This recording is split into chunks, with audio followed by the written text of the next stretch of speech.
bisa mengikuti acara ini dengan baik.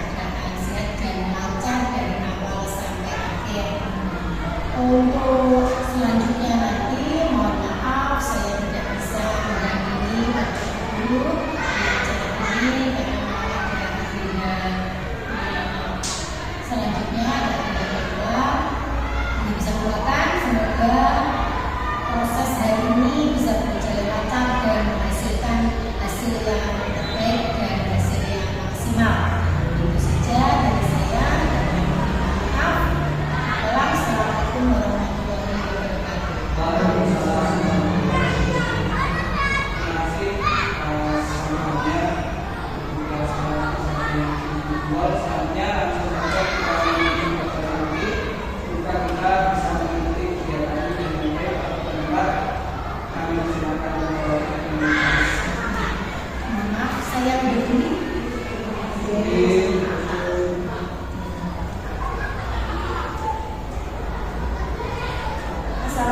warahmatullahi wabarakatuh. Waalaikumsalam warahmatullahi wabarakatuh. Bapak Ibu, terima kasih atas waktunya. Mohon maaf saya berdiri untuk menyampaikan materi.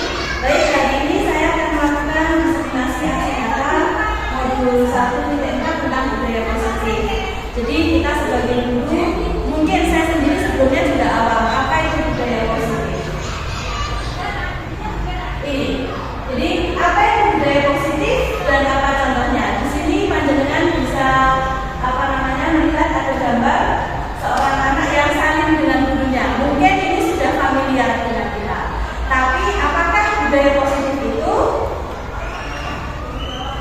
Nah, dikutip dari Laman Guru Penggerak, budaya positif adalah nilai-nilai yang diyakini dan diterapkan oleh sekelompok orang dalam jangka waktu tertentu sehingga menjadi suatu kebiasaan. Jadi budaya positif dibuat melalui kesepakatan bersama antara guru dan siswa. Tujuannya agar siswa menjalankan nilai-nilai tersebut dengan penuh tanggung jawab dan tanpa paksaan. Seperti itu Bapak Ibu guru.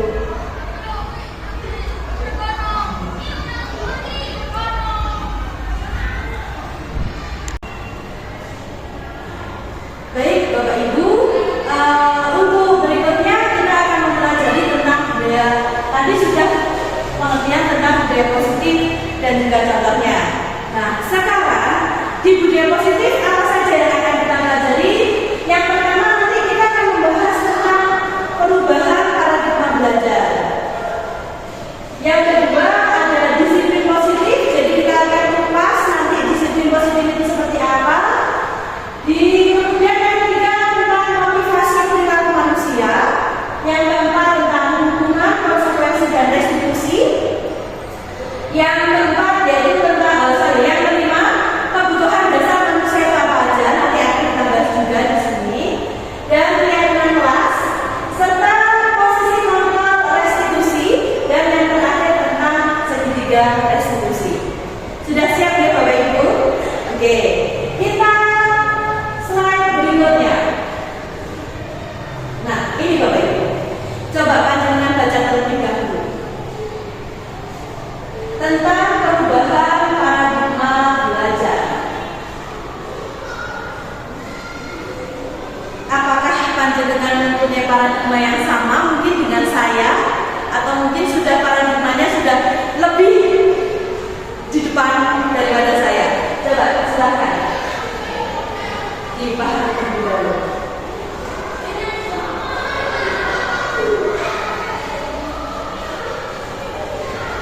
Ya, itu tentang paradigma belajar Bapak Ibu. Jadi paradigma belajar yang lama kita yaitu guru dan buku ajar merupakan sumber pembelajaran yang utama.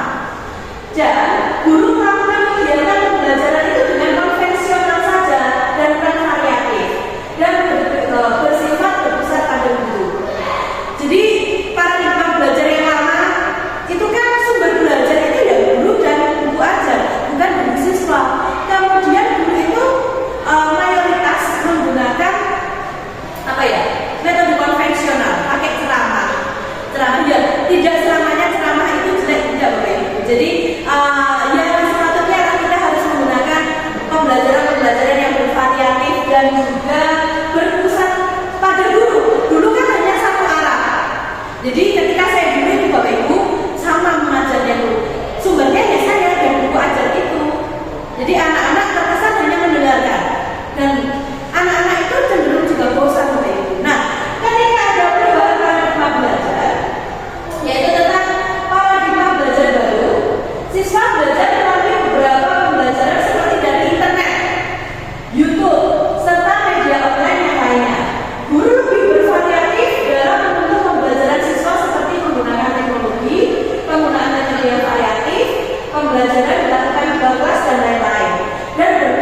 Dimana saya yakin setiap siswa itu sudah paham akan internet.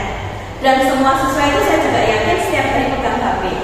Nah, itu saya coba terapkan di pembelajaran di kelas ketika ada pembelajaran katakan IPAS. IPAS tentang alat indera manusia. Nah, itu saya manfaatkan ini internet dan YouTube. Anak saya buatkan sebuah video pembelajaran tentang panca indera. Nah, ketika di kelas saya tampilkan videonya, luar biasa sekali responnya. Bagaimana Bapak Ibu responnya? Wah, betul, luar biasa.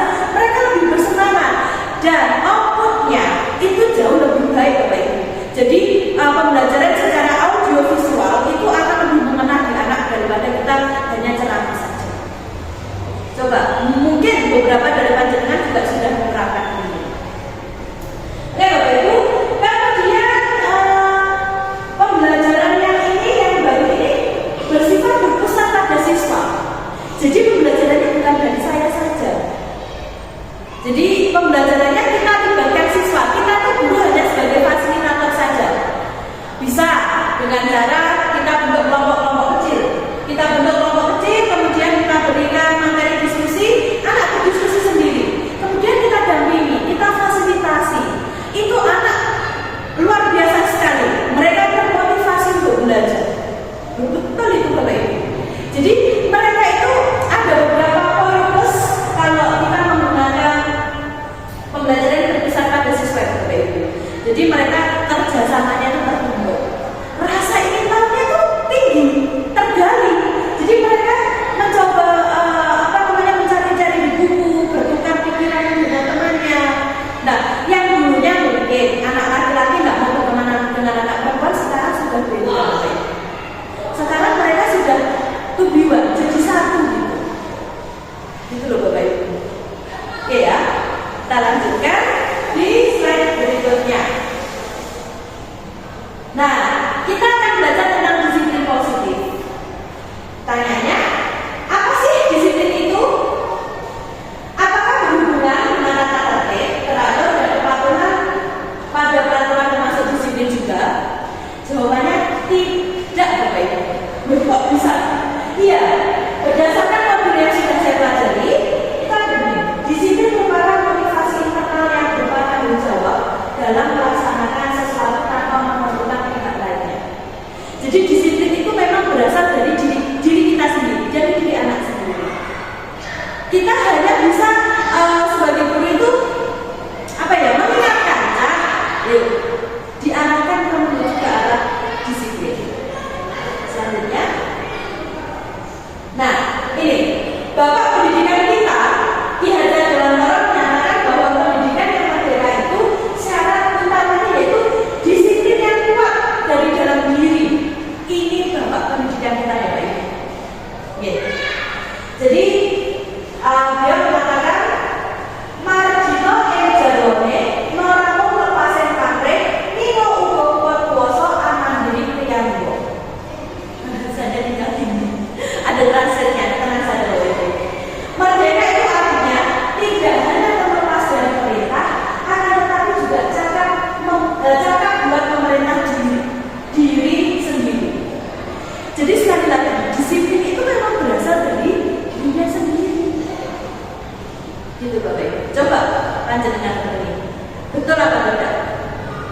Nah ya, betul ya. Terima kasih. Berikutnya. Nah, tentang motivasi perilaku manusia. Coba panjenengan pahami dulu. Motivasi perilaku manusia itu yang seperti apa sih?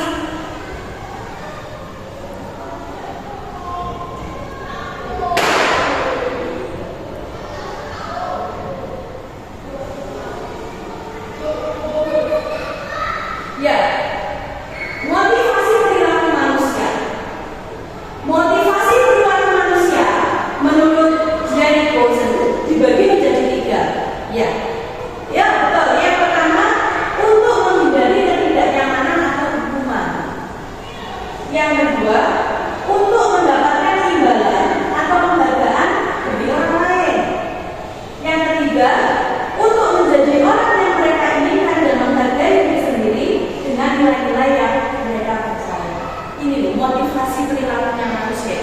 Jadi yang pertama untuk menghindari ketidaknyamanan atau hukuman.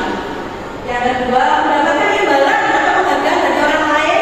Dan yang terakhir menjadi orang yang mereka inginkan dan menghargai diri sendiri dengan nilai-nilai yang mereka percaya.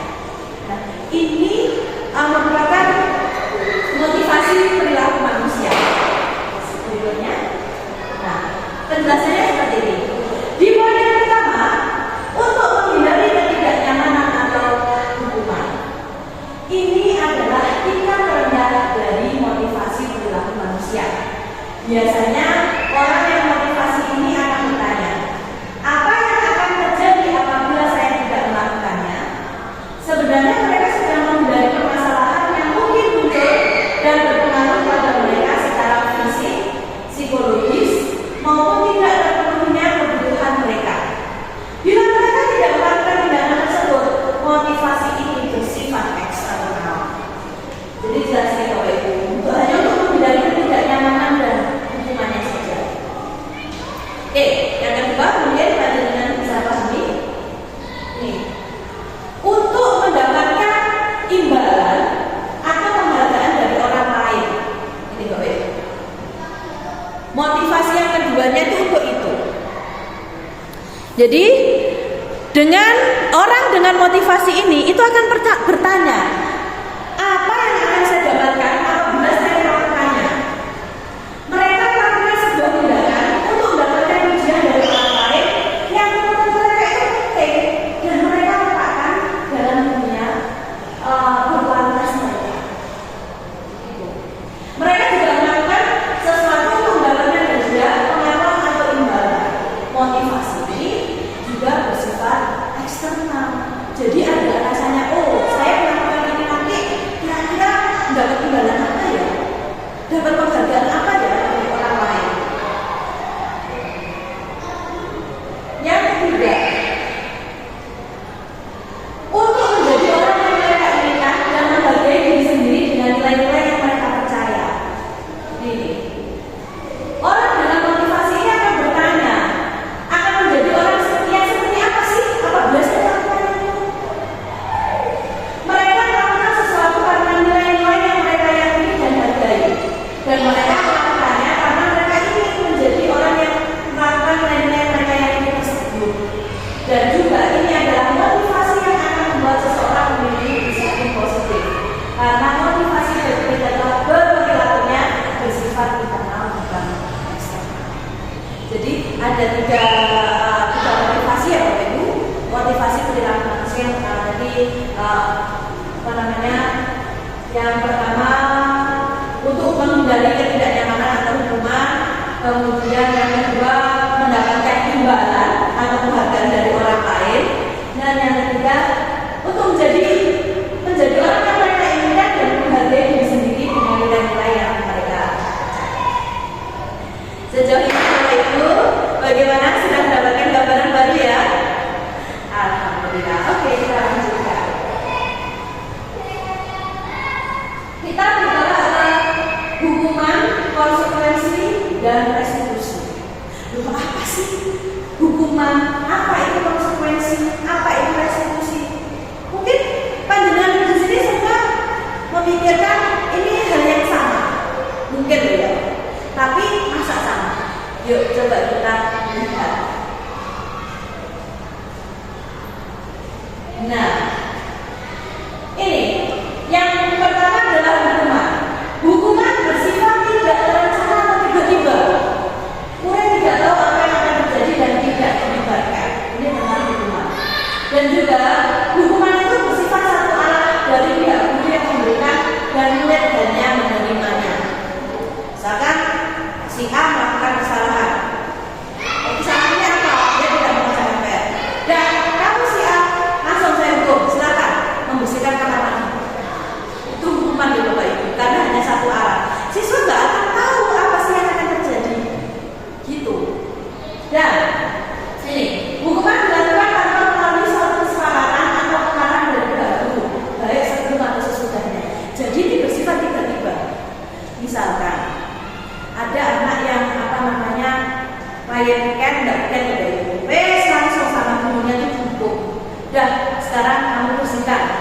halaman sana. Mereka nggak tahu siswa ini karena apa? Hukuman itu datanya secara tiba-tiba.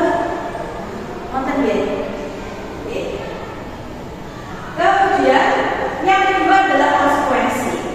Konsekuensi sudah terencana atau sudah disepakati antara guru dan murid. Konsekuensi dibuat oleh pihak guru, sekolah, dan murid. Konsekuensi biasanya diberikan berdasarkan suatu data yang umumnya dapat diukur. Misalkan, kalau tidak mengerjakan PR akan mendapatkan hukuman tertentu. Jadi contoh yang saya tadi tentang mengerjakan PR itu, yang langsung disuruh membersihkan kamar mandi itu hukuman karena tiba-tiba. Itu juga bisa disebutkan sebagai konsekuensi apabila sudah ada kesepakatan. Jadi kalau hukuman itu datangnya tiba-tiba langsung, kalau konsekuensi ini sudah ada kesepakatan sebelumnya. Oke. Dan yang terakhir restitusi. Restitusi apa sih? Tadi dari ada. Restitusi adalah proses menciptakan kondisi bagi murid untuk memperbaiki kesalahan mereka. Nah, memperbaiki diri atas kesalahan mereka sendiri loh Bapak Ibu. Sehingga mereka bisa kembali pada kelompok mereka dengan karakter yang lebih kuat. Ini berdasarkan dosen di tahun 2004. Jadi antara hukuman, konsekuensi dan restitusi itu memang maknanya hampir sama.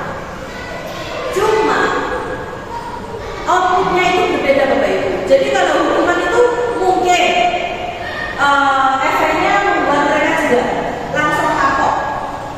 Tapi kalau konsekuensi ya, kalau hukuman itu mereka karena kurang bisa menerima karena memang tidak ada kesepakatan. Jadi kalau konsekuensi ini lebih lunak daripada hukuman. Dan yang terakhir adalah restitusi. Restitusi ini menciptakan kondisi bagi murid untuk memperbaiki kesalahan mereka. Jadi restitusi ini lebih bagus. Apa sih restitusi? Nanti akan kita bahas lebih lanjut di slide berikutnya. Oke. Kita lanjutkan. Nah, ini contoh-contoh kita identifikasi tentang hukuman, konsekuensi dan restitusi. Didatang dulu. Coba dipahami dulu Bapak Ibu. Apakah dengan pada dulu sudah sesuai nggak dengan anak-anak panjenengan selama ini?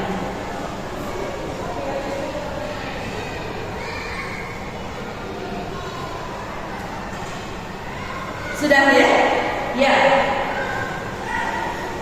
Yang pertama ada mencatat 100 kali di dalam buku kalimat. Saya tidak akan terlambat lagi karena terlambat ke sekolah. Ini dulu sudah ketika saya sebagai siswa itu sering muncul hal-hal seperti ini. Teman saya bahkan saya sendiri itu dulu juga pernah mendapatkan hukuman seperti ini yang harus menulis saya tidak akan terlambat lagi sebanyak 100 kali. Nah ini termasuk hukuman Bapak Ibu. Ini sudah jelas hukuman. Kemudian latih memiliki lapangan basket 2 kali karena terlambat hadir ke sekolah.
Jadi kebutuhan dasar kita sebagai manusia. Kita ada berapa Bapak Ibu? Iya, betul, ada 5. Jadi kebutuhan dasar itu ada penguasaan, kasih sayang dan rasa menerima, bertahan hidup, kesenangan dan juga kebebasan. Apa sih maksudnya kebutuhan dasar ini? Oke, kita pelajari di slide berikutnya. Ini kebutuhan untuk bertahan hidup. Yang pertama, survival. Kebutuhan bertahan hidup adalah kebutuhan yang bersifat fisiologis untuk bertahan hidup. Misalnya kesehatan, rumah, dan makanan. Atau lebih kita mengenalnya sebagai sandang, pangan, papan. Oke, jadi kita juga butuh makan. Makan itu kebutuhan apa Bapak Ibu? Iya, betul. Minum. Iya, rumah. Supaya kita tidak kepanasan, supaya kita tidak kehujanan. Itu juga termasuk kebutuhan dasar. Terus kesehatan juga. Itu juga merupakan kebutuhan dasar kita loh Bapak Ibu. Kita sadari apa tidak selama ini? Ya. Oke. Yang kedua yaitu rasa kasih sayang dan rasa diterima. Kebutuhan untuk disayangi dan diterima meliputi kebutuhan akan hubungan dan koneksi sosial. Kebutuhan untuk memberi dan menerima kasih sayang dan kebutuhan untuk merasa menjadi bagian dari satu kelompok. Kebutuhan ini juga meliputi keinginan untuk tetap terhubung dengan orang lain, seperti teman, keluarga, pasangan hidup, teman kerja, binatang peliharaan, dan kelompok di mana kita bergabung. Jadi ini tentang kebutuhan dasar, Bapak Ibu.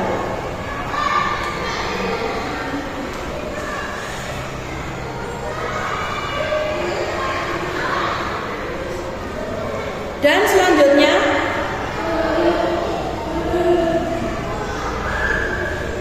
yang ketiga tentang penguasaan, kebutuhan dasar penguasaan.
pembentukan keyakinan kelas ini.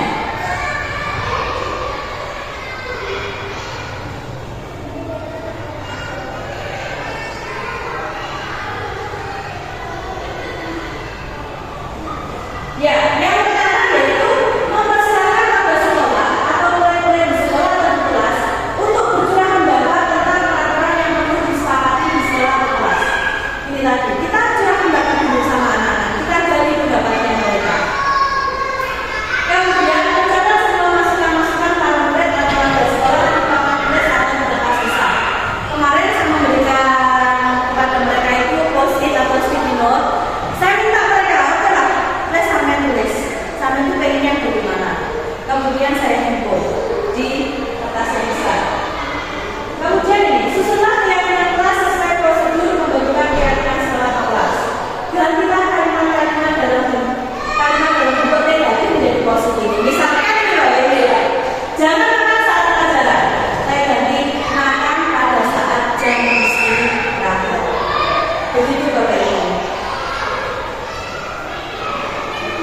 Jadi kalimatnya begitu ya, kita juga menjadi kalimat yang positif.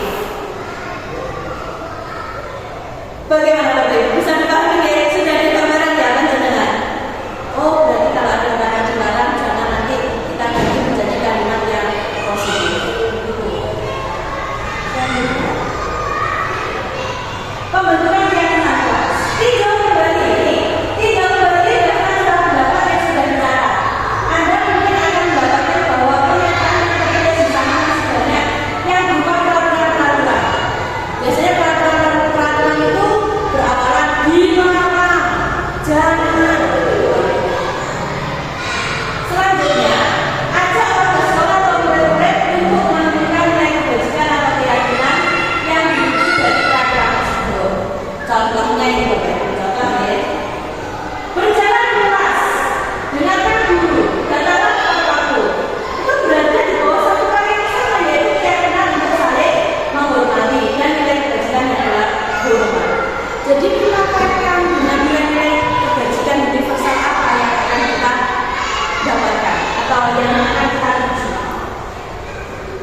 Keyakinan inilah yang dimasukkan dalam daftar untuk disepakati.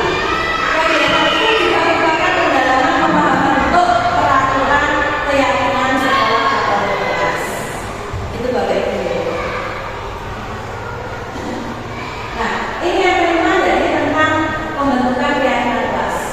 Tinjau ulang keyakinan sekolah atau kelas secara bersama-sama. Seharusnya setelah beberapa peraturan telah disatukan menjadi beberapa keyakinan, maka jumlah pernyataan keyakinan akan berkurang. Sebaiknya keyakinan sekolah atau kelas tidak terlalu banyak. Bisa berkisar antara 3 sampai 7 prinsip atau keyakinan. Bila mana terlalu banyak, maka warga kelas juga akan sulit mengingatnya dan akibatnya sulit untuk dijalankan. Jadi dikemas dalam kalimat yang sesederhana mungkin, dalam kalimat yang positif dan mudah dipahami oleh anak, dipahami dan dihafalkan. Itu ya. Yang keenam, setelah keyakinan sekolah atau kelas selesai dibuat, maka semua warga kelas dipersilakan meninjau ulang dan menyetujuinya dengan menandatangani keyakinan sekolah atau kelas tersebut, termasuk guru dan semua warga murid.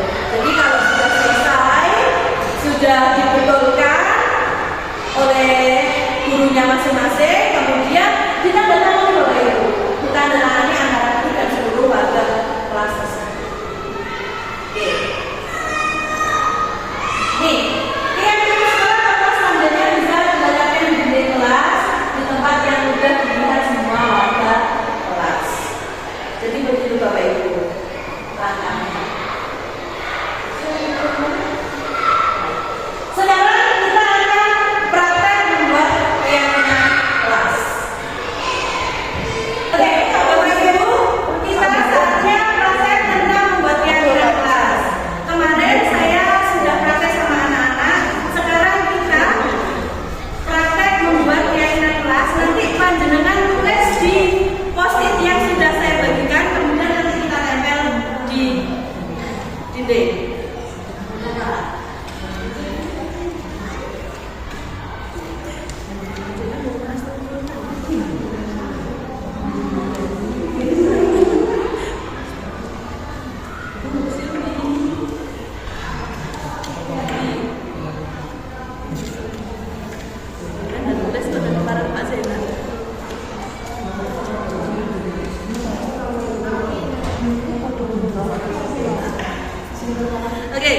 Jadi praktek keyakinan kelas ini bertujuan supaya semua warga kelas itu merasa nyaman dalam pembelajarannya.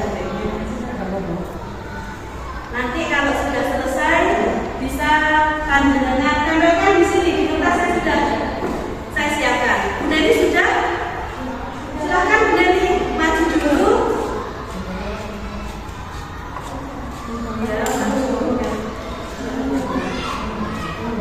silakan gunakan di sini di kertas yang sudah saya siapkan.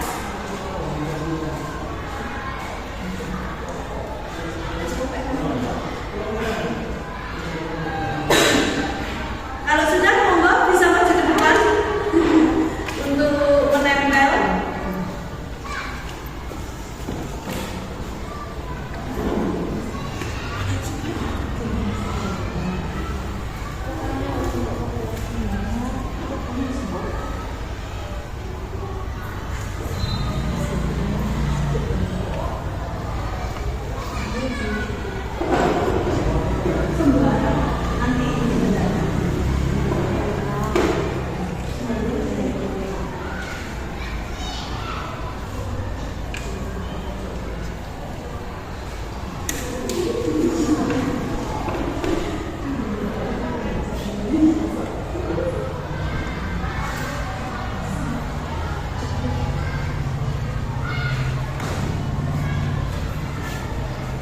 Baik, terima kasih Bapak Ibu sudah meneteskan keyakinan kelas.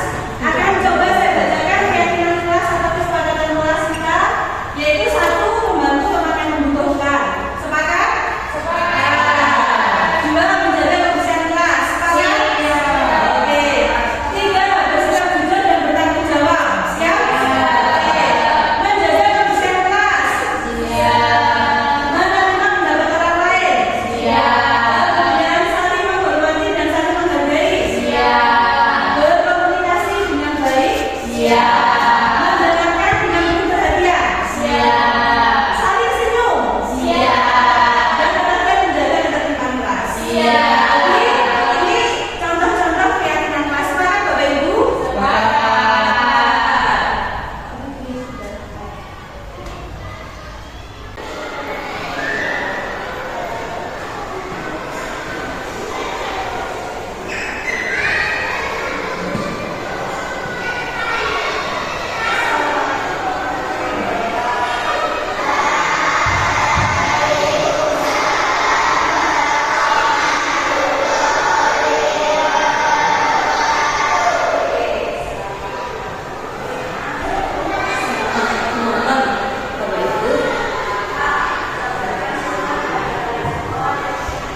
Jadi ini saya curah pendapat Bapak Ibu, sesi curah pendapat. Saya mencoba menyampaikan kepada anak-anak tentang kesepakatan kelas mereka bagaimana sih. Nih, sesi curah pendapat atau curah pendapat.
Jadi mendukung. Seorang pendukung bisa menggunakan rekaman fisik maupun verbal. Ciri-cirinya nada suaranya tinggi, bahasa tubuh, mata melotot dan jari menunjuk-nunjuk membanding. Misalkan ya, kan dia kok membuat kesalahan. Bagaimana itu? Ini kita jadi posisinya adalah sebagai pendukung. Berikutnya yang kedua adalah membuat rasa bersalah. Pembuat rasa bersalah akan menggunakan kepemimpinan yang membuat orang lain merasa tidak nyaman. Bersalah akan membantu diri. Ciri-cirinya ini, nadanya suara keras dan sedih. Bahasa tubuhnya itu merata pada nada lesu. Misalnya, wala, kamu tadi berantem ya sama sifat. Kenapa kok kamu berantem? Jadi nadanya kita menelas sambil kita mendekati anak. Ini membuat rasa bersalah. Jadi anak itu nanti akan merasa, oh iya, saya ini bersalah loh. Begitu loh. Selanjutnya, teman, posisi kontrol sebagai teman. Guru pada posisi ini tidak akan menyakiti murid, namun akan tetap berupaya mengontrol murid melalui prestasi. Ya, nah cirinya bagaimana? Nada suara itu ramah, akrab dan bercanda, bahasa tubuh merapat pada anak, mata dan senyum jenaka. Jadi ini yang saya katakan, kita sebagai guru itu juga harus bisa menjadi temannya.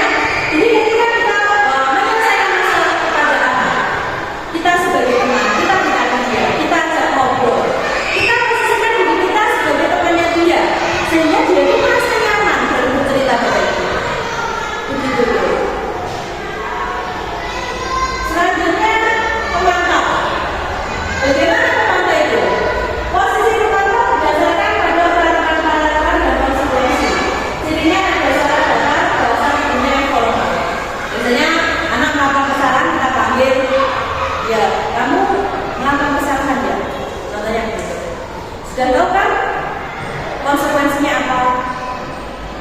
Nah, itu suaranya datar. Ini berarti kita termasuk ke pemantau. Yang selanjutnya, terakhir ini sebagai manajer. Sebagai manajer. Nah, posisi manajer ini posisi yang bagaimana? Yang seperti ini. Posisi manajer adalah posisi di mana guru berbuat sesuatu bersama dengan murid. Memerintahkan murid mempertanggungjawabkan perilakunya. Mendukung murid agar dapat menemukan solusi atas permasalahannya sendiri. Dan ciri yang ada suaranya tulus, bahasa tubuh tidak kaku dan tidak pendek. Ini dari kelima posisi kontrol tadi, kira-kira yang paling tepat itu posisi yang apa Bapak Ibu? Ya, betul, sebagai manajer. Jadi kita tidak serta-merta menyalahkan anak, kita buat anak itu senyaman mungkin. Dengan suaranya kita ya tulus, kita ya harus bisa menahan walaupun kita emosi, karena posisinya sebagai manajer. Bahasa tubuhnya kaku dan kita harus bisa memberikan kepada murid. Jadi dari kelima posisi ini yang paling baik, paling tepat, bukan berarti semuanya tidak baik, tidak. Yang paling tepat adalah sebagai posisi manajer. Nah, setelah ini adalah video.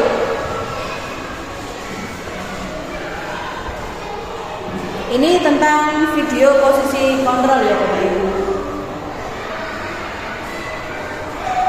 Sebagai posisi kontrol, ini juga saya ambil dari video lama guru gerak.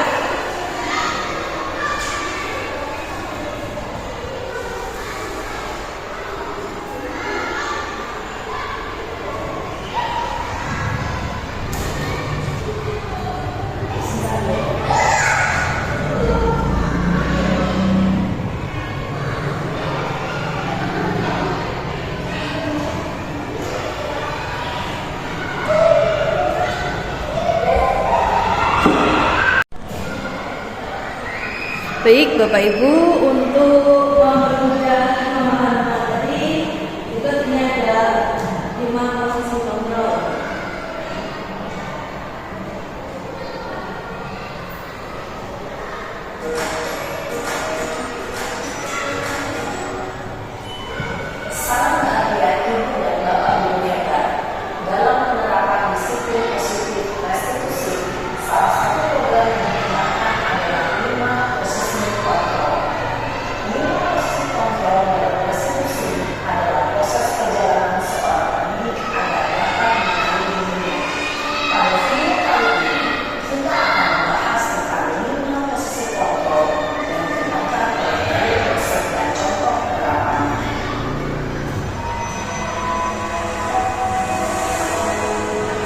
menyaksikan Bapak Ibu.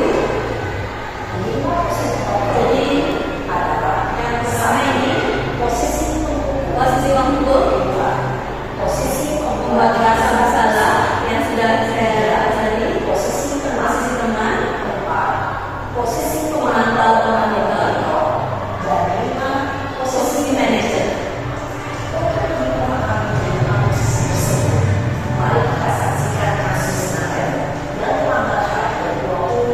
Jadi ini ada case-nya, ada kasusnya. Ada itu terlambat 20 menit sekolah. Jadi kita lihat posisi-posisi normalnya sekarang dulu. Sebagai posisi penghukum.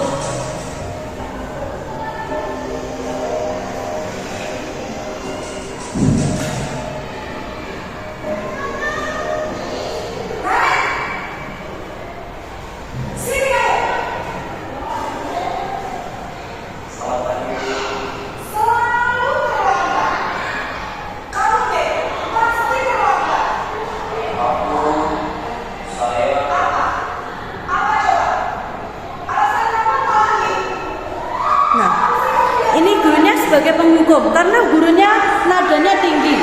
Malas sekali kan dia jadi anak. Jadi dia berarti gurunya.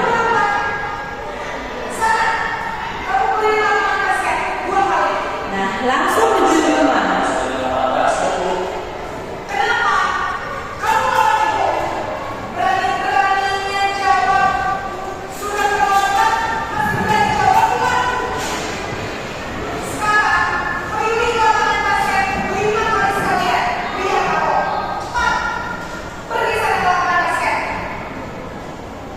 Jadi sebagai penghukum ya, menghargai, menunjuk-nunjuk, malah ini kan kaca bilang dan membentak itu sebagai posisi penghukumnya.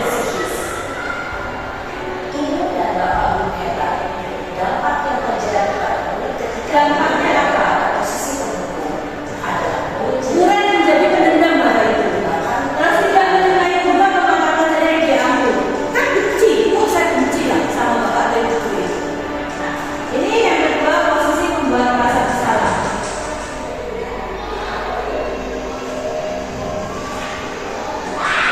Aktornya masih sama, cuma ini berbeda. Naranya sudah aduh.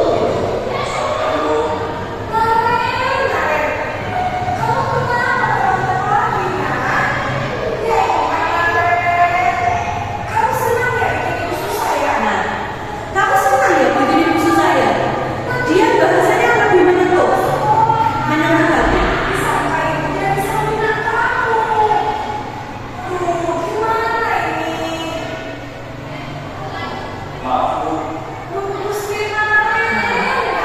Punya dulu sih keren kalau itu disebut kepala sekolah itu.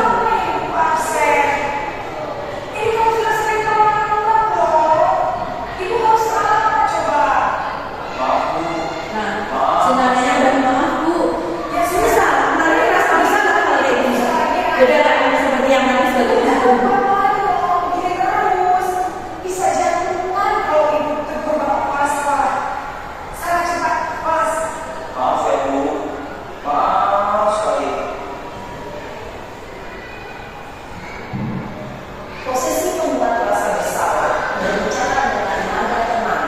Ya, nadanya lebih tenang daripada yang tadi sebagai penghukum.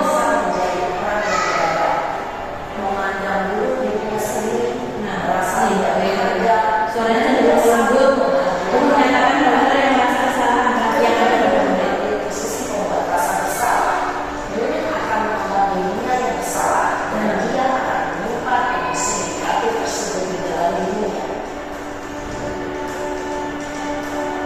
Yang ketiga posisi teman, jadi ini lebih lunak.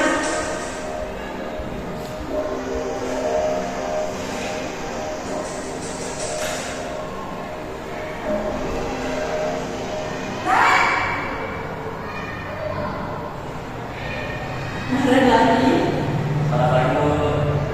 Wah, sudah jam berapa ini, Nak? Terlambat lagi ya saya.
Bapak Ibu. Murid akan menghitung konsekuensi dan hadiah tanpa memahami sepenuhnya nilai kebajikan.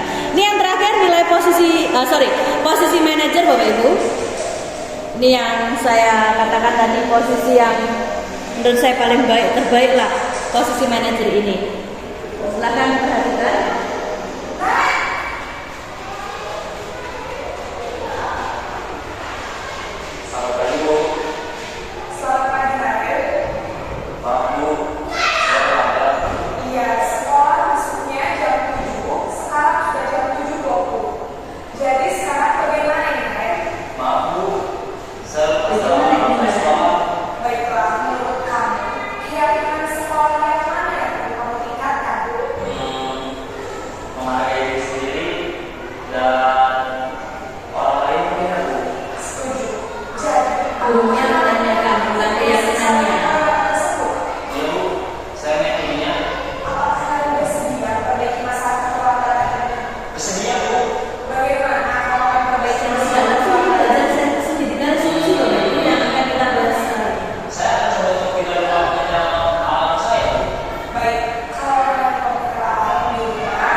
Yang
Jadi Bapak Ibu silahkan selamat menyaksikan.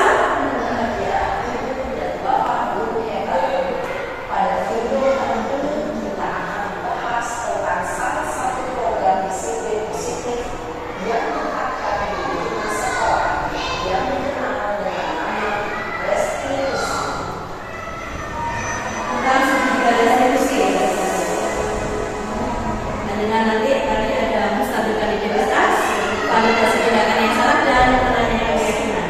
Berdasarkan pada Oleh Gianni Bossi dan William Blair. segitiga restitusi adalah suatu proses dialog yang dijalankan oleh guru atau orang tua agar dapat menghasilkan murid yang mandiri dan bertanggung jawab. Pada saat ini posisi manajer, aspek dari pengelolaan adalah motivasi intrinsik, sehingga penanaman nilai-nilai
membuka pikiran saya kalau ternyata saya ini menjadi guru belum ada apa-apanya. Jadi ini contoh penerapan dari praktek segitiga distribusi Bapak Ibu. Jadi sebetulnya hukuman itu bisa diminimalisir ketika kita menyelesaikan masalah tidak langsung serta-merta menyalahkan si anak. Jadi di segitiga distribusi itu ada yang pertama menstabilkan identitas, kedua ini validasi tindakan yang salah, dan yang ketiga nanti menanyakan keyakinan.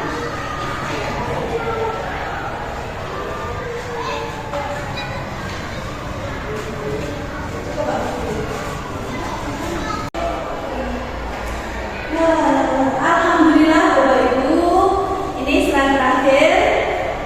Begitu tadi pemaparan tentang temanya budaya positif. Saya harap ilmu ini tidak hanya berhenti di saya, namun bisa panjenengan terapkan juga. Memang langsung menerapkannya itu butuh waktu, tidak mudah, sulit Bapak Ibu, kita juga perlu adaptasi. Tapi tidak apa-apa, mulai pelan-pelan kita belajar. Baik Bapak Ibu, ini akhir dari materi saya. Saya ucapkan terima kasih. Saya memohon maaf apabila ada salah kata. Sebelum saya kembalikan ke Pak Fikri selaku moderator, saya akhiri. Wassalamualaikum warahmatullahi wabarakatuh. Ini contoh penerapan dari praktek segitiga distribusi Bapak Ibu. Jadi sebetulnya hukuman itu bisa diminimalisir ketika kita menyelesaikan masalah tidak langsung serta-merta menyalahkan si anak. Jadi di segitiga distribusi itu ada yang pertama menstabilkan identitas, kedua ini validasi tindakan yang salah, dan yang ketiga nanti menanyakan keyakinan.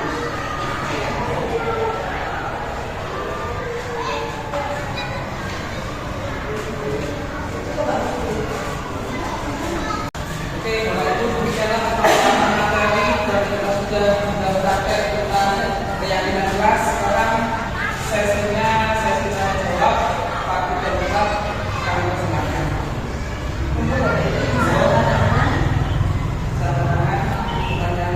Oke, silakan Titi. Apa yang harus dilakukan untuk mendorong budaya positif di sekolah? Oke, pertanyaan yang harus dilakukan apa saja?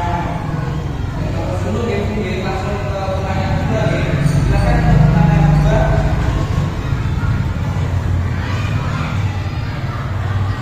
Oke, silakan kedua. Mengapa di sini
adalah destinasi budaya positif modul 1.4 tahun 2020.